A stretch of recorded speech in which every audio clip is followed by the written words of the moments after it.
పెద్ద సమస్య వచ్చింది. అది ఎలాంటి సమస్య అంటే ఇంటర్నేషనల్ సమస్య. ఆ లెవెల్లో భారతదేశంలో ఎంతమంది కంగారు పడిపోతున్నారో ఏమవుతుంది భారతదేశము అని చాలా ఆందోళన పడుతున్నారు, ముఖ్యంగా బీజేపీ పార్టీ.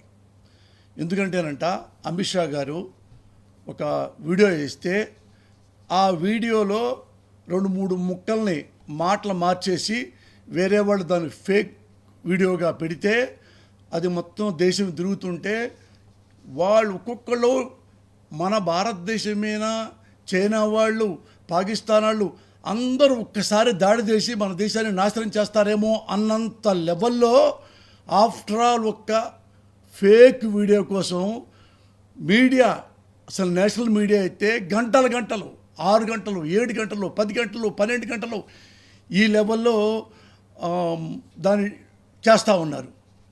నేను అడుగుతున్నాను, అది ఏంటంటే దాని మ్యాటరు అమిత్ షా గారంట మళ్ళీ మేము అధికారంలోకి వస్తే భారతదేశంలో ఉన్న రిజర్వేషన్లు మొత్తం తీసేస్తాము. అది వీళ్ళు దేన్ని కంగారు పడ్డారంటే అది జనాలు నమ్ముతున్నారనుకో, పోతే ఒక 5%, 2%, 1% ఓట్లు పోతాయి.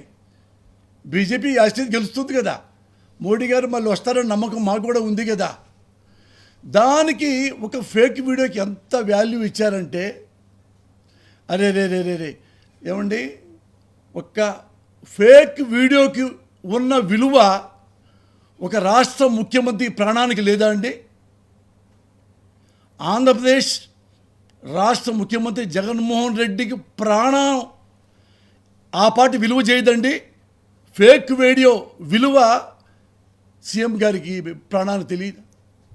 అరే, పబ్లిక్గా జనాల ముందు ఆంధ్రప్రదేశ్లో ఒక రాష్ట్ర ప్రతిపక్ష నాయకుడు నారా చంద్రబాబు నాయుడు గారు డైరెక్ట్గా ముఖ్యమంత్రి జగన్మోహన్ రెడ్డిని చంపేస్తా, ఎవడేం బీగుతాడు, రే జగన్మోహన్ రెడ్డి రేపే నిన్ను చంపుతా, ఏమైపోతావు, ఏం చేస్తాడు, ఎవడేం పీకు చేస్తాడు. సార్, ఇది మోడీ వినలేదా? అమిత్ షా వినలేదా? రాష్ట్రపతి గారు వినలేదా? న్యాయమూర్తులు వినలేదా? సామాజిక కార్యకర్తలు వినలేదా? రాజకీయ విశ్లేషకులు వినలేదా? దేశభక్తులు వినలేదా? జేపీ లాంటి గొప్ప మహానుభావులు వినలేదా?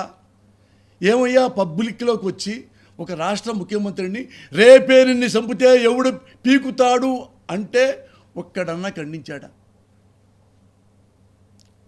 ఖండించాడా? కనీసం మోడీ హానెస్ట్ ఫెలోనే, దేశభక్తుడే, మంచి మనిషే, గుడ్ రాజకీయవేత్తే, తప్పు అని ఖండించాడా? చిన్న వార్నింగ్ ఇచ్చారా?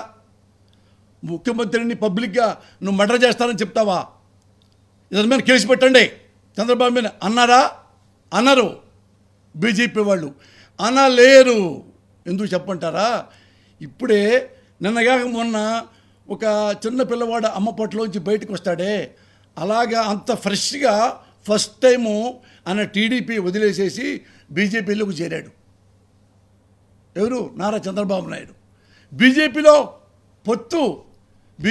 పొత్తుంటే చాలు కదా, వాడు ఎవడైనా సరే, ఎన్ని మర్డర్లైన్ చేసినా సరే, ఎంత డబ్బు తిన్నా సరే కేసులు పడవు. Just like Sujana Chowdary, just like CM Ramesh. వీళ్ళు ఆర్థిక నేరస్తులు. వేల కోట్లు భారతదేశ ప్రజల డబ్బులు పందికొక్కులా తిన్నారు. వాళ్ళు ఎక్కడున్నారు? బీజేపీలో ఉన్నారు. వాళ్ళు జైలుకి వెళ్ళారా? కేజ్రీవాల్ లాగా, కవిత గారిలాగా జైలుకి వెళ్ళారా? కవిత మహా అయితే 100 కోట్లు తిన్నదే అని చెప్తున్నారు. ఇక్కడ వేల కోట్లు తిన్నారంటే ప్రజలందరికీ తెలుసే. కానీ ఎక్కడున్నారు? బీజేపీ గెస్ట్ హౌస్లో. వాళ్ళు జైలు శిక్ష పడదు, వాళ్ళు అలాగే ఉంటారు. ఎందుకు మారారండి? టీడీపీలోంచి ఎందుకు మారారు? సంజనా చౌదరి గారు చెప్పండి. అప్పటిదాకా ఉన్నారు కదా చంద్రబాబు దగ్గర. అంటే చంద్రబాబు నాయుడు మంచోడు కాదని వెళ్ళిపోయారా? చంద్రబాబు నాయుడు హంతకుడు అని వెళ్ళిపోయారా? చంద్రబాబు నాయుడు గారు పెద్ద అవినీతిపరుడు అని సుజనా చౌదరి గారు, సీఎం గారు కంగారుగా బీజేపీలో జాయిన్ అయ్యారా? ఏం సార్ ఇవన్నీ మీకు తెలీదా? మోడీ గారు యువర్ హానెస్ట్, కొంచెమన్నా హానెస్ట్గా ప్రవర్తించండి. అతను ఎన్నో నెలల నుంచి, ఎన్నో సంవత్సరాల నుంచి జగన్మోహన్ రెడ్డి గారిని మర్డర్ చేయడానికి ప్లాన్ చేస్తూ ఉంటే, దానికి ఎన్నో దృష్టాంతాలు ఉంటే, ఒక్కడన్నా సెంటర్ నుంచి అమిత్ షా లాంటి వాడు కానీ, హోమ్ మినిస్టర్ లాంటి వాడు కానీ వార్నింగ్ ఇవ్వటం కానీ, కేసు పెట్టడం కానీ జరిగేది.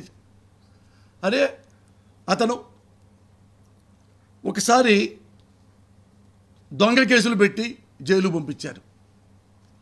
అది దొంగ కేసులాగే అనిపించి సుప్రీంకోర్టు బెయిల్ ఇచ్చారు, బయటకు వచ్చారు. ఆగాడు అంతటితో. మళ్ళీ ఒక మర్డర్ అటెంప్ట్ చేశారు ఎయిర్పోర్ట్లో, కత్తి. దాన్ని ఏం చేశారు? అది కోడి కత్తి, తనే పొడుచుకున్నాడు. ఎవడండి తనకి తనే పొడుచుకుంటాడా సార్? ఎవడు లేని చోట ఒక ఎయిర్పోర్ట్లో లోపల రూములో కూర్చొని ఫ్రెండ్ మాట్లాడుకున్న చోట ఎవరు చూడలేదు, అక్కడ ఒక్కడే పొడుచుకుంటాడా? అక్కడ సీసీ కెమెరాలు ఉన్నాయా జనం మొత్తం చూడటానికి? దేవుడి దగ్గర తప్పించుకున్నాడు. మళ్ళీ బెజవాడ ఒక్క రాయితో కొట్టి నవరగంతలో చంపడానికి ప్లాన్ చేశారు. అది గురుదప్ప ఇక్కడ తగిలింది. దాన్ని గులకరాయితో ఎవడు చచ్చిపోతాడా? ఎవడో చంపుతాడా? తనే రాయి వేయించుకున్నాడు. ది గ్రేట్ పవన్ కళ్యాణ్ 2 లక్షల పుస్తకాలు చదివాడు కదా, అతను ఏమన్నాడు తెలుసా? తనకున్న పరిజ్ఞానంతో రంగరించి 2 లక్షల పుస్తకాలు చదువుకున్నంత జ్ఞానం అంత రంగరించి ఏం చెప్పాడంటే, ఏమో జగన్మోహన్ రెడ్డి తనే రాయి కొట్టుకున్నాడేమో, జెండాలో తీసి తనే బెళ్ళపించుకున్నాడేమో. ఓహో ఇట్లా అండి పవన్ కళ్యాణ్ గారు, అయితే మహాత్మా గాంధీ కూడా తన్నే కాల్చుకున్నాడేమో అనేవాళ్లే మీరు ఎప్పుడు పెద్దాడై ఉంటే. అలాగే రాజీవ్ గాంధీ గారు తనకే బాంబుతో కట్టేసుకుని చచ్చిపోయాడు కదా, ఏమో అయి ఉండొచ్చు పవన్ కళ్యాణ్ దృష్టిలో, మా దృష్టిలో కాదు. అలాగే ఇందిరాగాంధీ గారు తనే బుల్లెట్లు పొడుచుకున్నాడే, కాల్చుకుని చచ్చిపోయిందేమో. అలాగే జగన్మోహన్ రెడ్డి గారు కూడా తనే రాయి వేపించుకున్నాడేమో. ఇవన్నీ ఎల్బీస్ అండి. జగన్మోహన్ రెడ్డి గారిని చంపటానికి ఇవన్నీ ఎల్బీస్. ఇన్ని జరిగినప్పుడు కూడా మోడీ లాంటి వాళ్ళు కానీ, పెద్దవాళ్ళు కానీ, న్యాయవాదులు కానీ, ఎవరైనా పెద్దవాళ్ళు ఏమిరా ఇంత దుర్మార్గంగా ఉంది, అన్నెసరిగా ఎన్నిసార్లు ఈయన మీదకి ఎలా వస్తారు అంటే అందరు వేళ్ళు చంద్రబాబునే. కానీ చంద్రబాబుని ఎవడు ఏమీ పేకలేడో. ఎందుకంటే అతను బీజేపీతో పొత్తు పెట్టుకున్నాడు. బీజేపీలో పొత్తు పెట్టుకుంటే దేవుడైపోతాడు, ఉత్తముడైపోతాడు, మోడీ గారు సొంత తమ్ముడైపోతాడు, సొంత అన్న అయిపోతాడు. ఏమన్నా చేసుకో, ఏమైనా చేస్తా, ఎవడరా నన్ను పీకేది పలానా వాడిని రోడ్డు మీద చంపితే అని ధైర్యంగా ఒక చంద్రబాబు నాయుడు ఒక ముఖ్యమంత్రిని ఛాలెంజ్ చేస్తున్నాడంటే చూడండి దేశంలో ఎంత పిటి అంటే. ఒక ఆంధ్రప్రదేశ్లో ప్రజల ప్రేమతో 151 ఎమ్మెల్యేలతో గెలిచి బాగా పరిపాలిస్తున్న ముఖ్యమంత్రి నేను ఎప్పుడు చచ్చిపోతానో నాకే తెలియదు అని ఇన్సెక్యూరిటీతో ఉన్నాడంటే బికాజ్ ఆఫ్ చంద్రబాబు నాయుడు. ఇంకేంటి డెమోక్రసీ? మోడీ గారు ఇంకా మీ నిజాయితీ ఏంటి చెప్పండి. మీరంటే నాకు బాగా ఇష్టం. ఇంత హానెస్ట్ ఫెలోస్ కూడా చంద్రబాబుకి ఎందుకు భయపడుతున్నారు?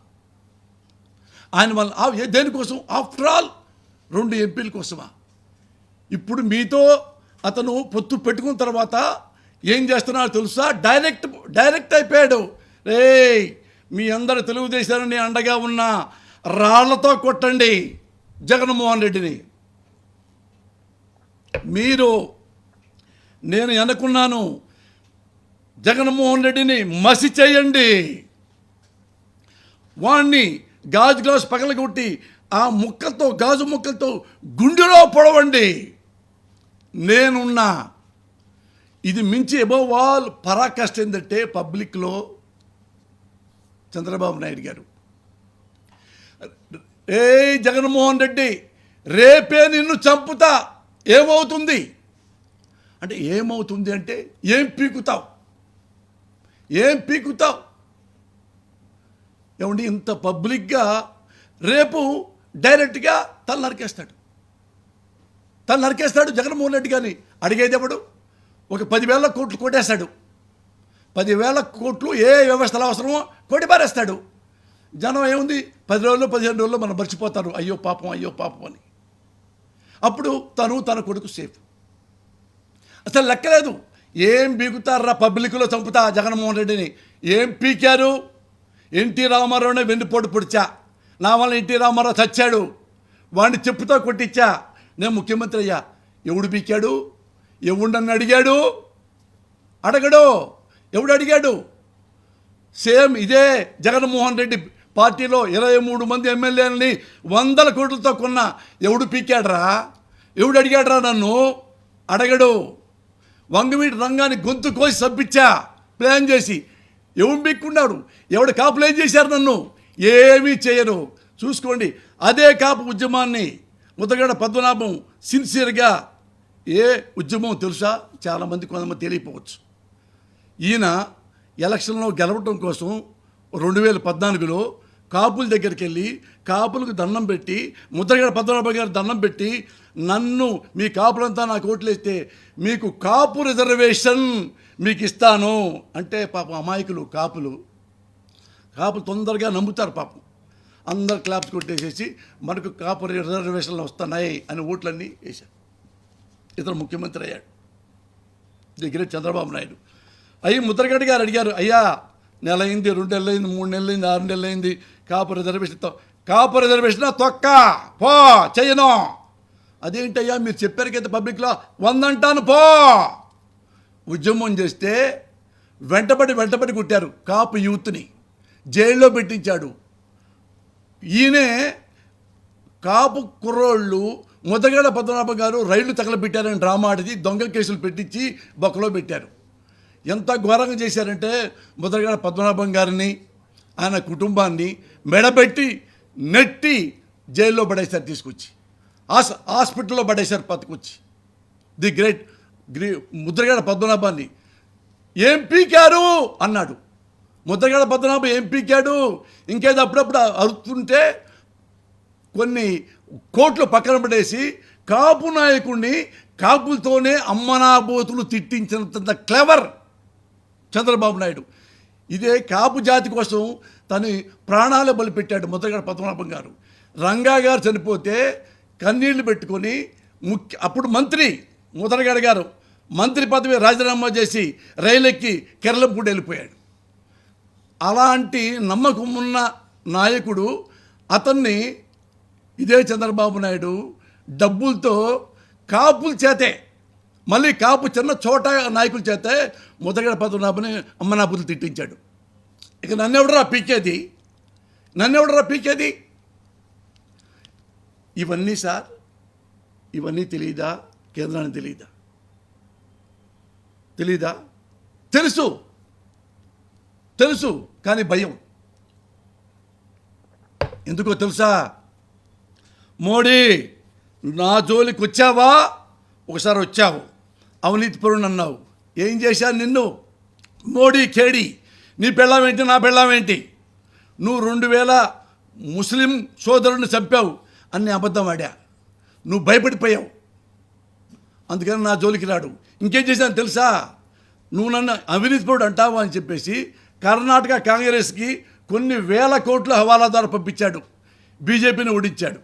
చెప్పాడు, నేను బీజేపీని ఓడించా, డబ్బులు పంపించి కాంగ్రెస్కి డబ్బులు ఇచ్చా. అందుకని నేనంటే భయం. నా జోలికి రాడు. ఎందుకు రాడు అంటే నేను ఎన్నెన్నో చదివాను, ఎన్నెన్నో చూశాను. ఫైనల్గా డిస్కషన్ చేసుకుంటే ఏం జరిగిందంటే భారతదేశంలో నెంబర్ 1 డాన్ ఎవరయ్యా అంటే చంద్రబాబు నాయుడు. ఇంకా మనం ఏం చేస్తాం? జగన్మోహన్ రెడ్డి ఇంటికి డైరెక్ట్గా వచ్చేసి మర్డర్ చేయగలడు. డాన్ ఏం పీకుతారు ఎవడైనా కానీ. ఏముంటుంది కేంద్రం దగ్గర? కేంద్రం ప్రధానమంత్రి ఉంటాడు, ఉంటే హోమ్ మినిస్టర్ ఉన్నాడు, ఉంటే ఐఏఎస్లు ఉన్నారు, ఉంటే ఏంటి? ఐపీఎస్లు ఉంటే ఏంటి? న్యాయస్థానాలు ఉంటే ఏంటి? న్యాయవాదులు ఉంటే సిబిఐ ఉంటే ఏంటి? నా దగ్గర ఏమున్నాయి తెలుసా? నా దగ్గర డబ్బులు ఉన్నాయి, నా దగ్గర హవాలా ఉంది, నా దగ్గర మాఫియా ఉన్నాడు, నా దగ్గర సుపారీ వ్యవస్థ ఉంది, ఎవరినైనా ఏవైనా చేయగలను. అంత ధీమాలో చంద్రబాబు నాయుడు ఉంటే మరి ఆంధ్రప్రదేశ్ ముఖ్యమంత్రి పరిస్థితి తెలుసా? 10 మందిని పెట్టుకొని ఎవడో రాయొచ్చి చంపుతాడో ఈ చంద్రబాబు నాయుడు ఏ లెవెల్లో చంపుతాడని ఈ టెన్షన్లో పడిపోయాడు ఆయన. పాపం ఎవరికైనా ప్రాణమే కదా. ఆయనకి వెంట్రుకతో సమానం జగన్మోహన్ రెడ్డి గారికి ప్రాణం. ప్రజలు నా యందు ఉన్నంతకాలం, దేవుడు నా పట్ల ఉన్నంతకాలం నా ప్రాణాన్ని దేవుడే చూసుకుంటాడు, నా జీవితాన్ని నా ప్రజలే చూసుకుంటారు అని ప్రజల మధ్యలో ఇప్పటికి షేక్ హ్యాండ్లు ఇస్తూ, ఇప్పుడే అమ్మమ్మల్ని హక్ చేసుకుంటూ, చెల్లెమ్మల్ని హక్ చేసుకుంటూ, మీరుండారు నాకేం బాధ లేదమ్మా, మీరున్నంతకాలం నేను ఉంటాను, కాలం ఉన్నంతకాలం కాకపోయినా 100 ఏళ్ళైనా నిమితి మీరు నన్ను బతికించుకుంటారు అనే ధైర్యంతో, గుండె ధైర్యంతో, మొండి ధైర్యంతో, మూర్ఖపు ధైర్యంతో వస్తున్నాడు. కానీ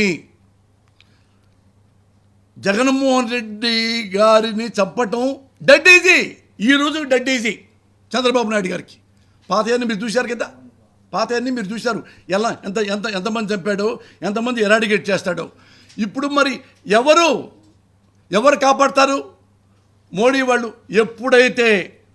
ఎప్పుడైతే నరేంద్ర మోడీ గారు పబ్లిక్లో నారా చంద్రబాబు నాయుడు గారిని పెద్ద అవినీతిపరుడు అని మళ్ళీ ఆఫ్టర్ ఆల్ 2 ఎంపీల కోసం మళ్ళీ ఇదే చంద్రబాబు నాయుడిని మేరా దోస్త్ మేరా దోస్త్ అని పాట పాడుకుంటూ ఇద్దరు వాటేసుకుని ఇక్కడ ప్రెస్ మీట్ పెట్టారు. What a shame it is.